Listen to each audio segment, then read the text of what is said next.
Vero Beach Recreation Commission is called to order. If you call the roll. Mrs. Dineno? Present. Ms. Jones? Here. Mr. Snodgrass? Mr. Holton? Here. Mrs. Burdick? Here. Ms. Redding? And Chairman Yem. Here. All right. Next thing on the agenda, approval of minutes for June 11th. Anybody have any changes? I move the minutes be approved as Second. written. Okay, Greg seconds. All in favor? Aye. Aye. Opposed? Okay. Citizen input. We welcome whoever wants to come forward to speak. Need your name and address.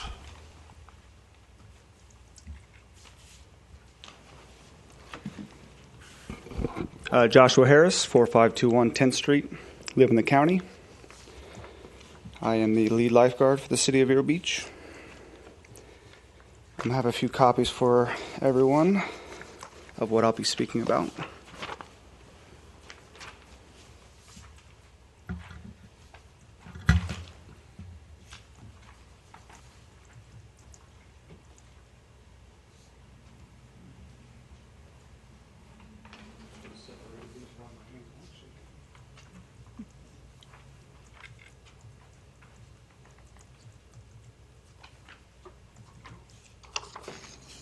Thank you, John. Do you have any extra copies? I have plenty. Might want to give a council member and city manager. Thank you. Thank you.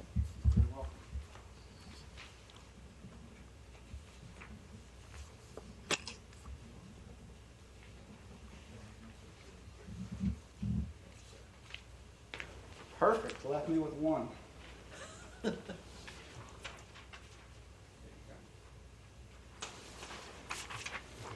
The first page has a lot of the numbers on it. It's the City of Vero Beach stats for 2012. These stats are done every day by our lifeguards. They take account of the park attendance, park swimming, and so on and so forth, as you can see. I just printed this out for you so you have a general idea of what I'm talking about. The other page I have for you, the top is Humison Beach. I just wanted to bring this to everyone's attention because it's concerning to me with the reduction of hours or cuts or however it's being worded for the beaches in 2013. I believe right now still on the block would be Humison Beach is 9 to 5 for 12 weeks in the summer, 10 to 3 for the rest of the year. This year's budget proposal will cut that back to Humison being 10 to 3 year-round. So during those summer hours, which would be your June, July, and August, we will lose those 12 weeks also.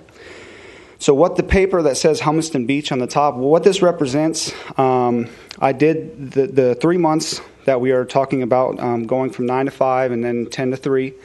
What these numbers represent, as you can see, a total of our park attendance is 63,000, and I don't have one to put on the board now, so I'll read the numbers so everyone knows.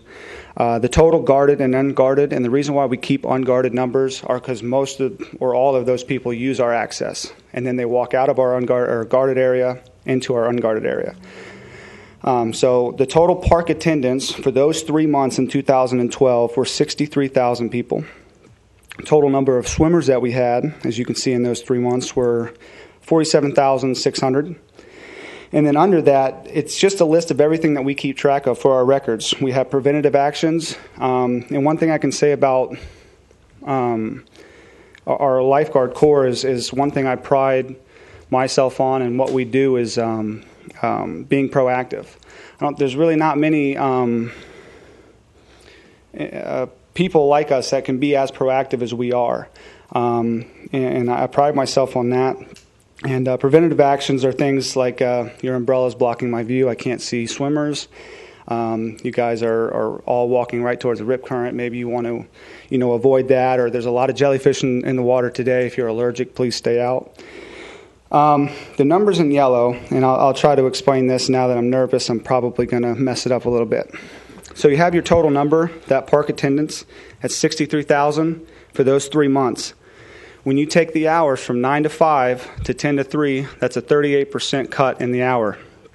So basically all I did was I took that same 38% and I applied it to that total number. So what that number gives you, marked in yellow there, at 23,984, that's the number of people that in 2012 were guarded, that statistically, just as an average, will not be guarded in 2013 because of the hour reduction.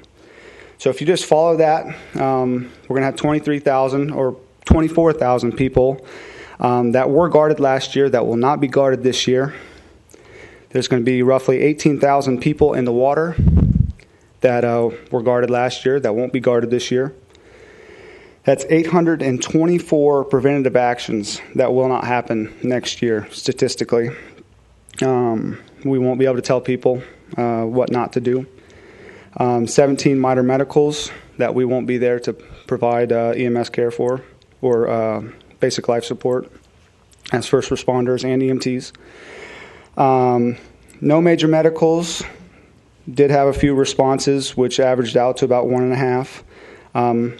A very small number of assists and rescues, and what we consider these rescues as life-threatening, meaning if we're not there, they're dead. And I mean, it's as simple as that.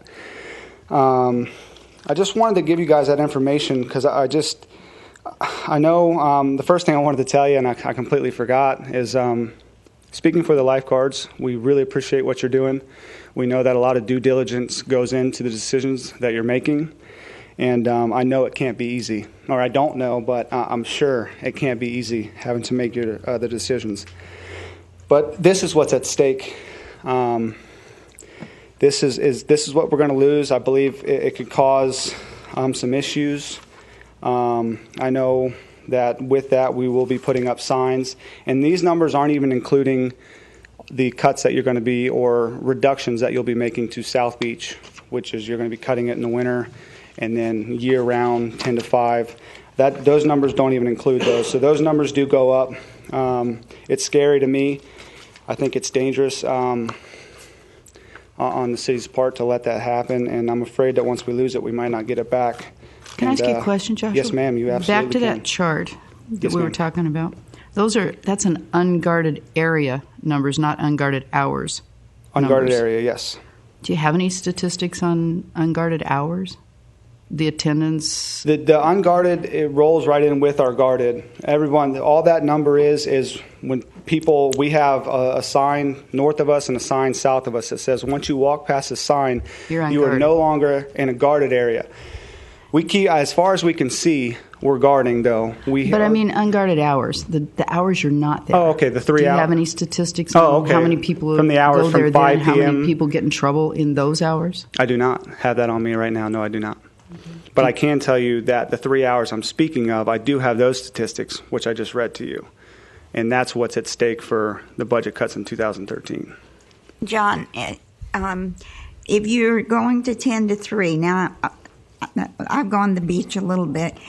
The 9 to 10 slot, is that really a busy slot? I can see the 3 to 5 being really busy, but 9 to 10, do the people get to the beach at 9?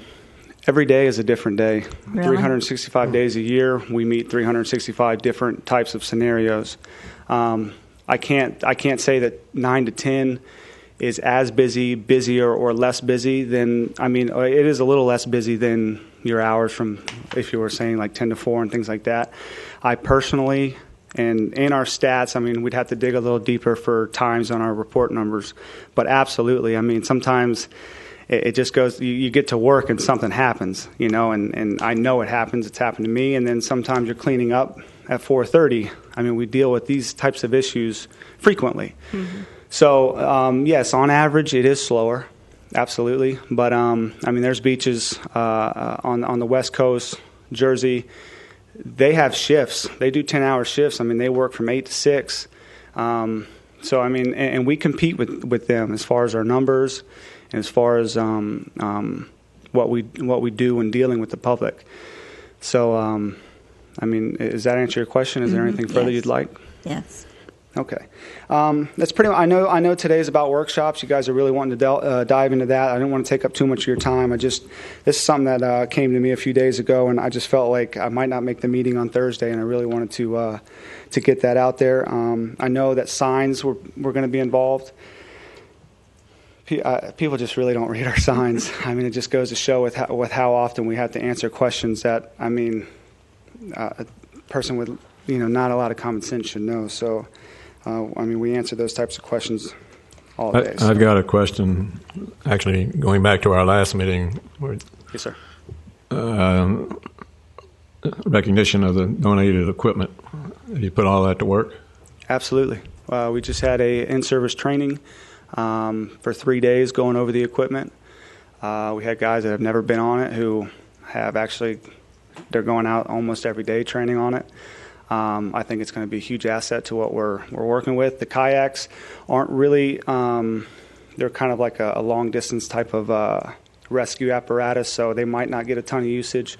But as far as training and staying physically fit, which a lifeguard have to do, I mean, they're very beneficial for us, yes. Do you have that outrigger canoe yet? The outrigger canoe, yes, sir. Yep, it's a work in progress. The gentleman that built it did a really good job, and the whole purpose of it right now is to kind of figure out how to make it better. So we're definitely putting it to the test.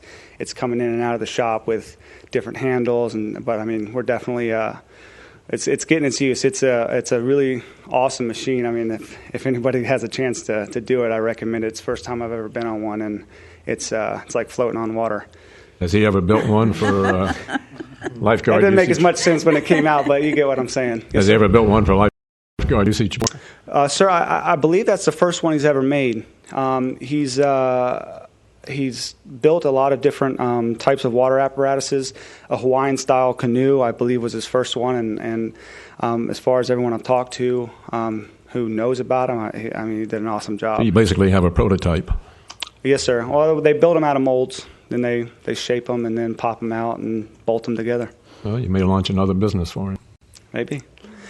One more quick thing. Sure. Rob knows there was a gentleman, I'm not going to really plug his business. I think we can have a better time to do that, about advertising on our towers.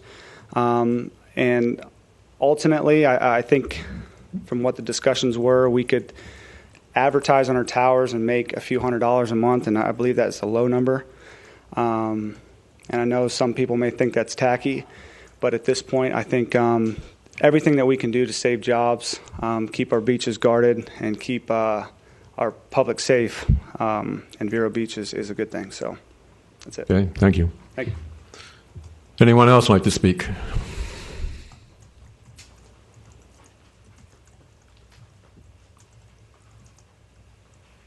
Good afternoon, everyone. Eric Tombso, 1351 White Heron Lane here in Vero. I'm the president of the Vero Beach Lifeguard Association. As you know, our mission is to promote lifeguarding and water safety in Vero Beach and surrounding communities.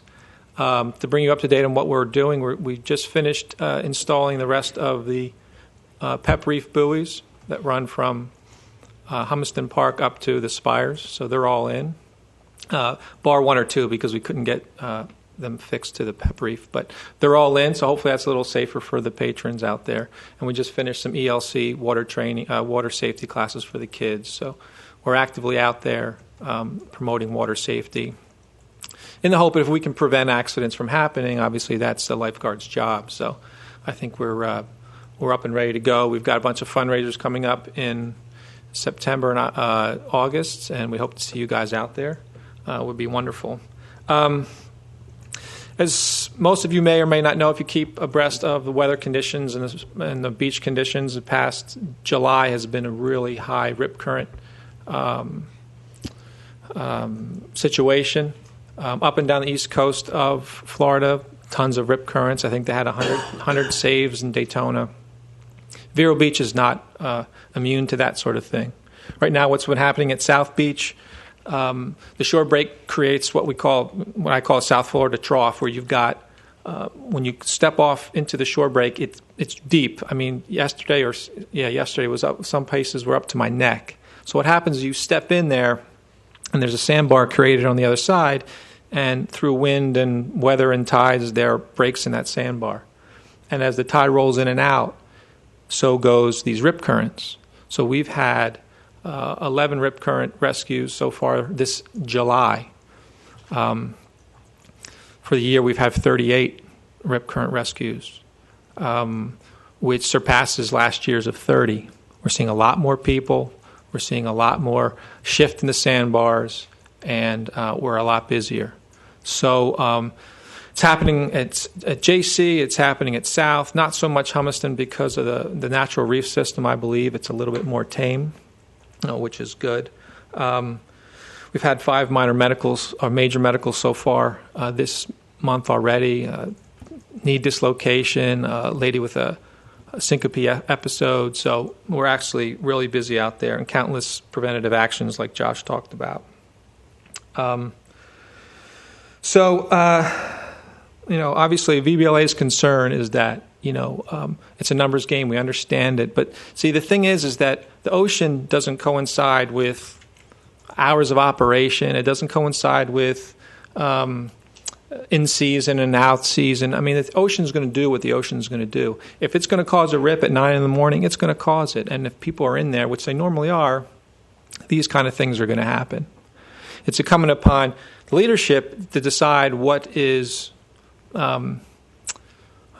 acceptable. Is there an acceptable loss? In my eyes, just Sunday we pulled 3 people out, and the fear and terror in their eyes when you get them tells me that it's beyond comprehension that if we are promoting tourism and all that kind of stuff, and we're not out there, there's going to be consequences. And yes, we can put up a sign that says, swim at your own risk, but I personally don't feel comfortable with that. I wouldn't send my kids out there, and I don't know if you would send your grandkids or whatever, and that's something that you guys have to decide. But I'll state for the record that if these particular cuts go through, then there's going to be tragedy, and I'll be the first one to tell you I told you so. So I'm very adamant about that. So obviously we're concerned. In the paper last week, headline, Chamber Tourism Division promotes local vacation packages. And I'll just read this briefly and I'll be done. As the largest industry within the county, tourism has a tremendous impact on the local economy. Per the latest figures from the U.S. Travel Association, travelers spend $363 million that accounted for $93 million in payroll generated and $11.25 million in local tax receipts in Indian River County. Based on local bed tax indicators, tourism contribution to the local economy continues to flourish. From fiscal year 2011 compared to 2012, bed tax revenues increased by 11.5%, or $166,000 and change. Additionally, IndianRiverChamber.com, which heavily promotes tourism within the county, increased visits by 20% during the same period. So we're telling you we're seeing people. The stats are saying we're seeing people, but the policy is let's shave it down. And for me and for VBLA, it doesn't make much sense because obviously it's going to mean tragedy. So you have a hard job, you know our position, and I guess we'll have to see this week. So appreciate your time, and thank you very much. Any questions? All right, thank you. Anybody else like to speak? All right, moving on. New business, we have none listed. Old business, we'll start with Recreation Department budget. Yes, is that you? Just basically that the budget for the Recreation Department will be on Thursday. We are third up, and it starts at 9 a.m. on Thursday morning. All right, any questions? All right, we're moving along finally. And this is where we're going to spend some time. The Recreation Commission subcommittees. I sent an email. I don't know, Greg, did you get? No, but I've got it right here. Okay. And this email came from Rob and I meeting and going over the recreation staff list of budget suggestions. Do all of you have that by chance? Or access to it?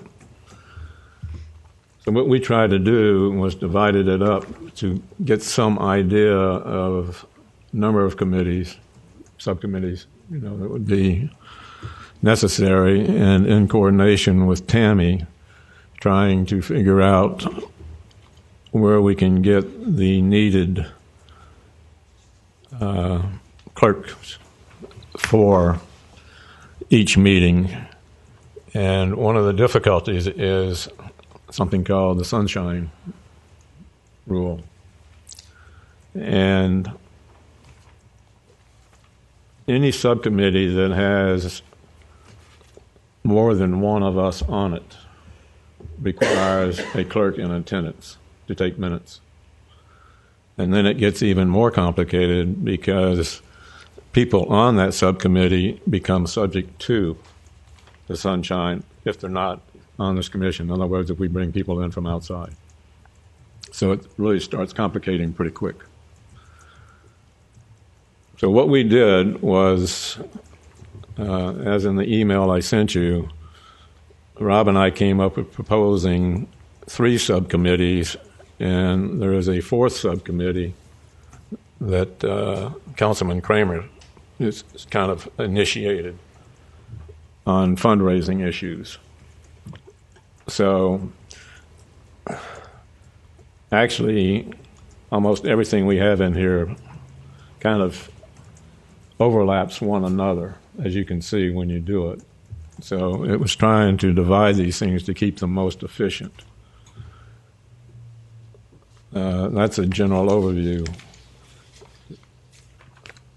You want Rob to go through, or why we decided on where things went?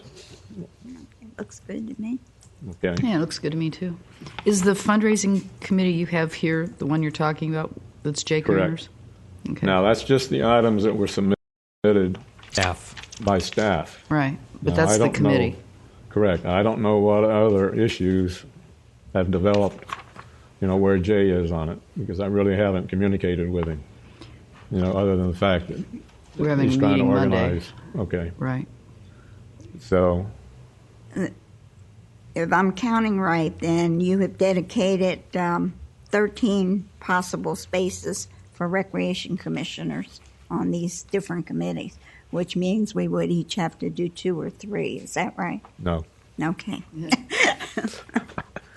Actually, I would propose that we have no more than 2 commission members on each subcommittee, because if you have 3, you have basically brought in a majority vote when you come before, whatever you recommend.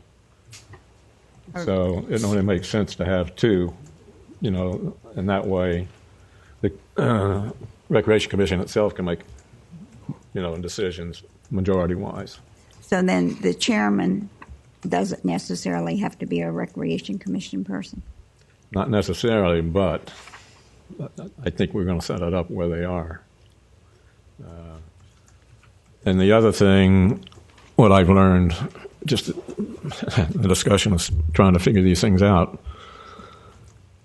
it's probably not advisable, first of all, to have either Rob or Patty on one of the subcommittees, because if they're on it, sunshine hits them, and they cannot be as effective, I think, supporting us, whereas they can come to the meetings and speak, as a staff member without having to be subject to that sunshine ruling. Okay? I'm trying to give you some of the logic behind setting these things up.